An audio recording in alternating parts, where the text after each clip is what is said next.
ഏതൊരു programming language ആയാലും അതിനകത്ത് ഒരു പ്രധാന ഘടകമാണ് എക്സെപ്ഷൻ ഹാൻഡ്ലിംഗ് എന്ന് പറയുന്നത്. എറർ വന്നു കഴിഞ്ഞാൽ എങ്ങനെ ഹാൻഡിൽ ചെയ്യും?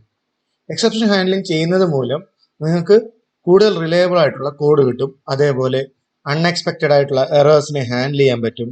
അതുവഴി നിങ്ങളുടെ പ്രോഗ്രാം ക്രാഷ് ആവാതെ നിങ്ങൾക്ക് മുന്നോട്ട് പോകാനായിട്ട് സാധിക്കും. അപ്പോൾ എന്താണ് ഒരു എക്സെപ്ഷൻ എന്ന് പറഞ്ഞു കഴിഞ്ഞാൽ? എക്സെപ്ഷൻ എന്ന് പറഞ്ഞു കഴിഞ്ഞാൽ പ്രോഗ്രാമിന്റെ എക്സിക്യൂഷൻ, പ്രോഗ്രാം എക്സിക്യൂട്ട് ആവുന്ന സമയത്ത് ഉണ്ടാവുന്ന എററുകളാണ്. ഓക്കെ, അത് പല സിറ്റുവേഷൻ മൂലം ഈ ഒരു എക്സെപ്ഷൻ അല്ലെങ്കിൽ എറർ ഉണ്ടാവാൻ ചാൻസ് ഉണ്ട്. Syntax errors, run time errors, logical errors. Syntax errors എന്ന് പറഞ്ഞാൽ എന്താണ്? നമ്മുടെ സെമിക്കോളൻ മിസ്സിങ്, ടൈപ്പ് എറർ, അങ്ങനെയൊക്കെ ആയിരിക്കും സിൻടാക്സ് എറേഴ്സ് വരുന്നത്. പക്ഷെ ജാവാസ്ക്രിപ്റ്റിൽ സെമിക്കോളന്റെ ഇഷ്യൂ ഇല്ല.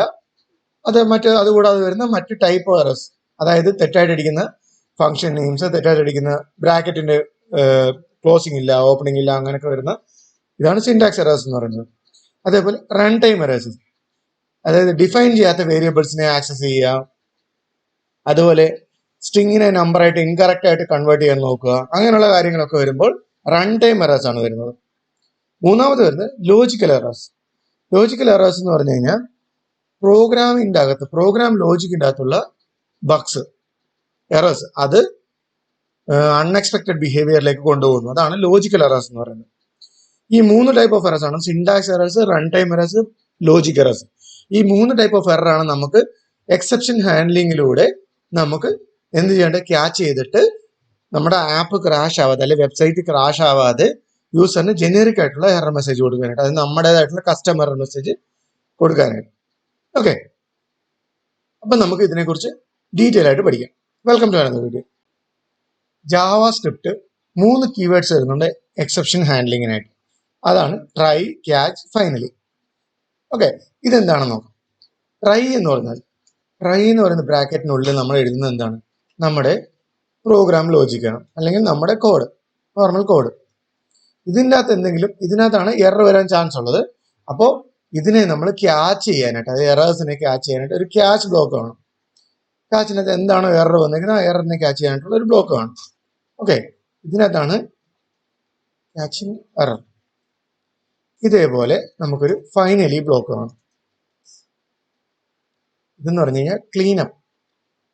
നമുക്ക് എന്തെങ്കിലും റിസോഴ്സസ് യൂസ് ചെയ്യുന്നുണ്ടെങ്കിൽ ആ റിസോഴ്സിനെ ഫ്രീ ആക്കി വിടാനോ, അല്ലെങ്കിൽ ഒരു പെർട്ടിക്കുലർ ഓപ്പറേഷൻ, നമ്മൾ വർക്ക് ചെയ്തുകൊണ്ടിരിക്കുന്ന കോഡിൻ്റെ അകത്ത് എന്തെങ്കിലും എറർ വന്നിട്ട് അതിനെ ക്യാച്ച് ചെയ്തു, അതിന്റെ ബാക്കി ഒരു അർജന്റ് ആയിട്ടുള്ള കോഡ്, അല്ലെങ്കിൽ ഒരു ഇമ്പോർട്ടൻ്റ് ആയിട്ടുള്ള കോഡ് റൺ ആവണം. എറർ വന്നാലും റൺ ആവണം എന്നുണ്ടെങ്കിൽ, നോ മാറ്റർ വാട്ട്, എന്ത് കാര്യമായാലും ഇത് റൺ ആവണം എന്നുണ്ടെങ്കിൽ ഫൈനലി ബ്ലോക്കിനകത്ത് ആ ഒരു കോഡ് ഇട്ടാൽ മതി.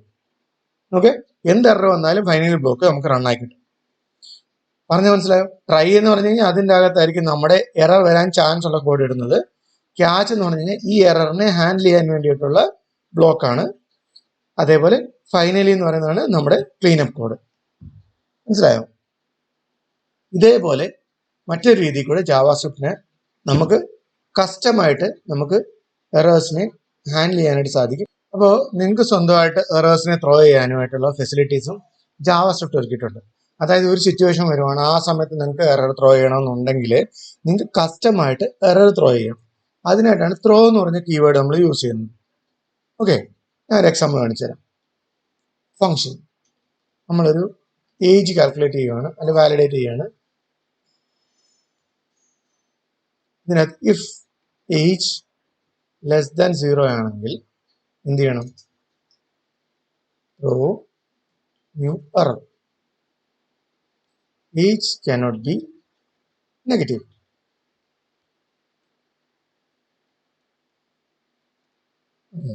എന്നിട്ട് നമ്മൾ വാലിഡേറ്റ് ഏജ് കോൾ ചെയ്യണം.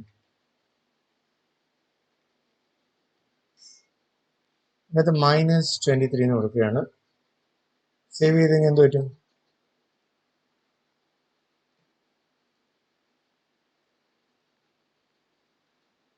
അൺകോട്ട് error, age cannot be negative. ഇത് നമ്മൾ ഇവിടുന്ന് കസ്റ്റമായിട്ട് കൊടുത്ത എററാണ്. നിങ്ങൾക്ക് ഡൗട്ട് ഉണ്ടെങ്കിൽ ഞാനിവിടെ ജസ്റ്റ് ഇട്ട് കാണിക്കാം.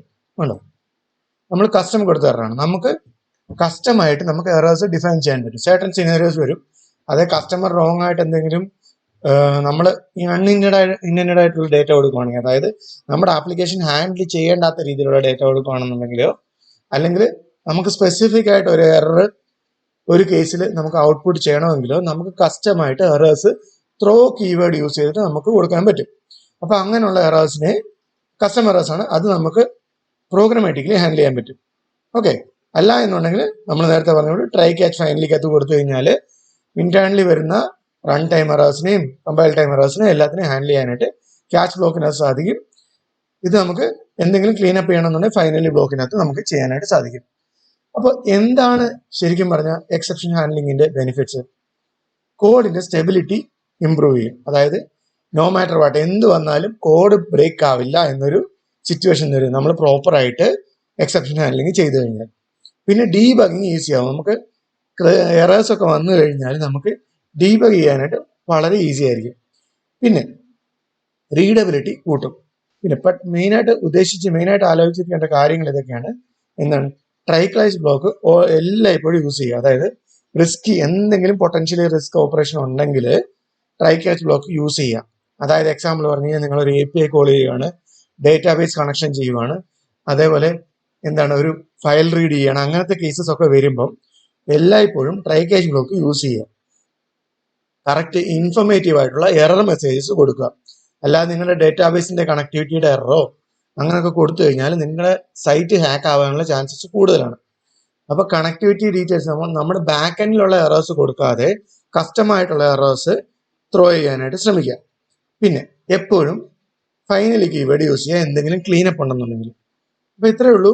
Try catch finally block use ചെയ്യുക. മാക്സിമം എല്ലായ്പ്പോഴും ഫൈനലി യൂസ് ചെയ്യണമെന്നില്ല. ട്രൈ ക്യാച്ച് എന്തെങ്കിലും ക്ലീനപ്പ് കേസസ് വന്നു കഴിഞ്ഞാൽ മാത്രം ഫൈനലി യൂസ് ചെയ്യുക. അല്ലാത്ത കേസിലെല്ലാം ട്രൈ ക്യാച്ച് യൂസ് ചെയ്യുക. നിങ്ങൾക്ക് എന്തെങ്കിലും കസ്റ്റം എറേഴ്സ് ഉണ്ടെങ്കിൽ അത് നിങ്ങൾ ത്രോ ചെയ്യാനായിട്ട് പഠിക്കുക. ഓക്കെ, എപ്പോഴും കസ്റ്റമർക്ക് മനസ്സിലാവുന്ന രീതിയിൽ മാത്രം എറേഴ്സ് ഔട്ട്പുട്ട് ചെയ്യുക. അല്ലാത്ത കേസിൽ നിങ്ങളുടെ സിസ്റ്റം ഇൻഫർമേഷനോ അല്ലെങ്കിൽ നിങ്ങളുടെ ഡേറ്റാബേസ് ഇൻഫർമേഷനോ പുറത്തു പോകാൻ ചാൻസ് ഉണ്ട്. അതിനകത്ത് വരുന്ന എറർ ഡയറക്റ്റ് അതുപോലെ ത്രോ ചെയ്ത് കഴിഞ്ഞാൽ. അതുകൊണ്ട് കസ്റ്റം എറേഴ്സ് മാത്രം ത്രോ ചെയ്യാൻ പഠിക്കുക. അതായത് നിങ്ങളുടെ യൂസേഴ്സിന് മനസ്സിലാവുന്ന രീതിയിലുള്ള എറേഴ്സ് മാത്രം ത്രോ ചെയ്യാൻ പഠിക്കുക. ഡേറ്റാബേസ് റിലേറ്റഡ് ആയിട്ടോ നിങ്ങളുടെ സെർവർ റിലേറ്റഡ് ആയിട്ടുള്ള ഒരു എറേഴ്സും ത്രോ ചെയ്യാതിരിക്കുക. ഇത്രയാണ് മെയിനായിട്ട് ഇതിനകത്ത് നിന്നുള്ള പഠിക്കാനുള്ളത്.